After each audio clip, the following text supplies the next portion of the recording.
Regardons à 1 Corinthiens 13, 1 à 3. Le premier des 3 versets nous dit la valeur et l'importance de l'amour. Paul rend cela très clair.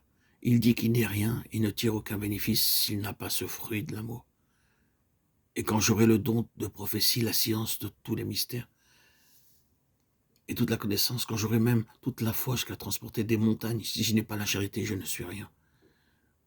Et quand je distribuerai tous mes biens pour la nourriture des pauvres, quand je livrerai même mon corps pour être brûlé, si je n'ai pas la charité, cela ne me sert de rien.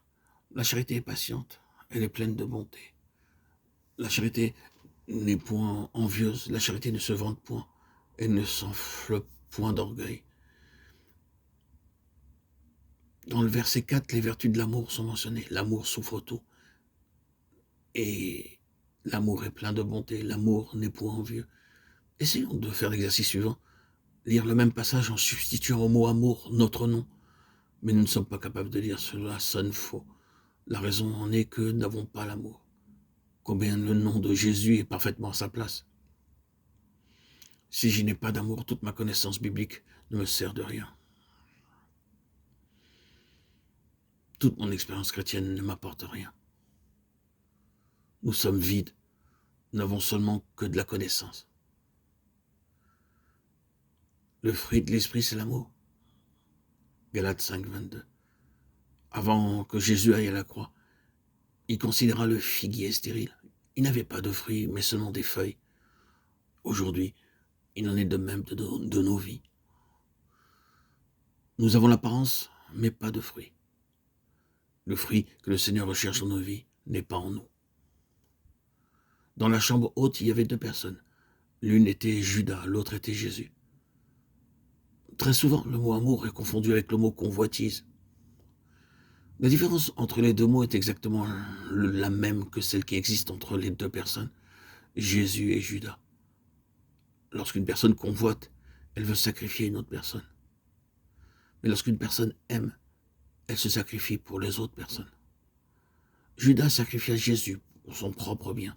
Jésus se livra pour les autres. Sommes-nous d'accord de nous offrir en sacrifice ou sacrifions-nous les autres pour notre intérêt? C'est ainsi que les gens prennent l'amour pour de la convoitise. L'amour est le fruit que Jésus recherche dans nos vies. C'est ce qu'il souligne à ses disciples avant d'aller à la croix. Dans l'évangile de Jean, chapitre 13, 14 et 15, il commande à nouveau à ses disciples « Par cela, le monde connaîtra que vous êtes mes disciples, par l'amour. Aimez-vous l'un l'autre comme je vous ai aimé. » Il parle ici du sacrifice personnel de l'amour. C'est le fruit. Si nous ne sommes pas à cette place, alors toute notre connaissance biblique ne nous profite de rien. Les gens peuvent être facilement trompés pensant que la plénitude de l'esprit peut se manifester d'une autre manière. Satan ne peut pas tout imiter. Il ne peut pas imiter l'amour qui se sacrifie et se donne. Jésus a dit, vous reconnaîtrez l'arbre à ses fruits. C'est la démonstration du fait que vous et moi, nous devons vivre dans la jouissance de la plénitude de Dieu. Notre Dieu est un Dieu d'amour. Il aima le monde et donna son Fils, son seul Fils, engendré. Le Fils de Dieu m'a aimé et s'est livré lui-même pour moi. C'est l'amour de Dieu. C'est le fruit que Dieu cherche dans nos vies. C'est la preuve de la plénitude de Dieu.